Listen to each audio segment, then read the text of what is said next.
Hi friends, నేను మీ Rekha. Welcome back to Rekha's kitchen. ఈరోజు రెసిపీ పావు బజ్జీ ఎలా చేద్దామో ఈ వీడియోలో చూద్దాం. ఈ పావు బజ్జీ చేయడం చాలా ఈజీ అండి. ఇంట్లో ఉన్న వాటితోనే ఈజీగా పావు బజ్జీని రెడీ చేసుకోవచ్చు. చూసారు కదండి, ఇలా చేసిన పావు బజ్జీ పిల్లలు కూడా చాలా ఇష్టంగా తింటారు. పావు బజ్జీ చేయడానికి ముందుగా వెజిటేబుల్స్ అన్నీ రెడీగా పెట్టుకోవాలి. చూసారు కదండి, ఇలా వెజిటేబుల్స్ అన్నీ రెడీగా పెట్టుకున్నామంటే మనకు చేసేటప్పుడు ఈజీ అవుతుంది.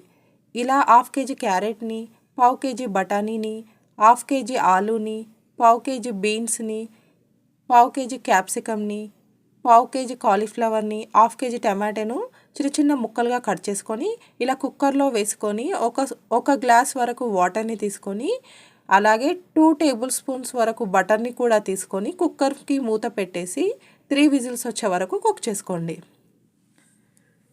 ఇలా 3 విజిల్స్ వచ్చిన తర్వాత కుక్కర్ మూత తీసి ఈ వెజిటేబుల్స్ అన్నిటినీ స్మాషర్తో మెత్తగా, చూసారు కదండి, ఇలా వెజిటేబుల్స్ అన్నిటినీ స్మాషర్తో మెత్తగా రుబ్బి పక్కన పెట్టుకోండి.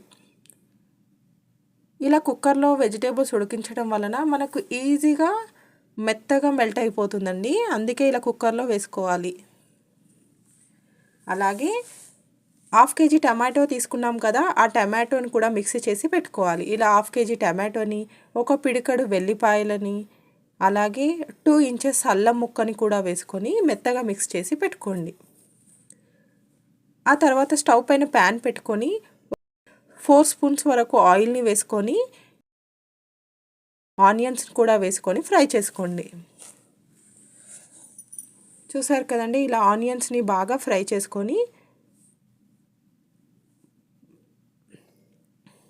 ఇలా ఆనియన్స్ని సన్నగా తరగడం వలన ఈజీగా ఫ్రై అయిపోతుంది. ఆ తర్వాత క్యాప్సికమ్ ముక్కలను కూడా వేసుకొని కొద్దిసేపు పాటు ఫ్రై చేసుకోండి. చూసారు కదండి, క్యాప్సికమ్ ఆనియన్ మొత్తం కుక్ అయ్యే వరకు ఫ్రై చేసుకోవాలి.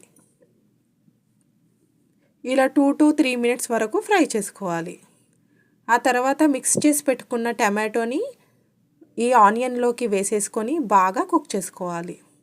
చూసారు కదండి, ఇలా టమాటో పేస్ట్ వేసాక ఒక 5 మినిట్స్ పాటు కుక్ చేసుకోవాలి. అలా కుక్ చేసుకోవడం వలన మనకు టమాటోలో ఉన్న స్మెల్ మొత్తం పోయి టేస్ట్ చాలా బాగుంటుంది. ఇలా టమాటో కొద్దిసేపు ఉడికిన తర్వాత 1 స్పూన్ పసుపుని కూడా వేసుకొని ఫ్రై చేసుకోండి. చూసారు కదండి, ఇలా కలుపుతూ ఫ్రై చేసుకోవాలి. అలా కలుపుతూ ఫ్రై చేసుకోవడం వలన ఈజీగా కుక్ అయిపోతుంది. ఆ తర్వాత 1 స్పూన్ కారంని కూడా వేసుకొని కుక్ చేసుకోండి.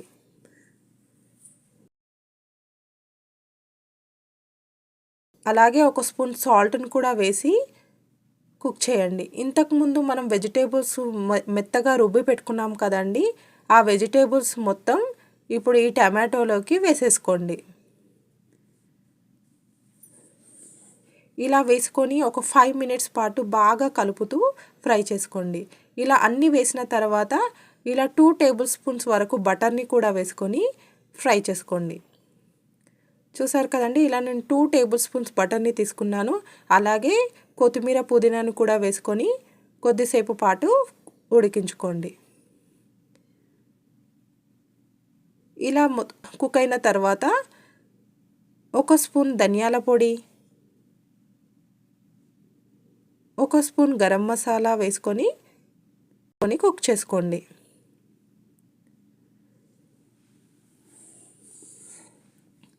చూసారు కదండి, ఇలా అన్ని మసాలాలు వేసుకున్న తర్వాత ఒక 5 మినిట్స్ పాటు కుక్ చేసుకుంటే మనకు కర్రీ రెడీ అయిపోతుంది.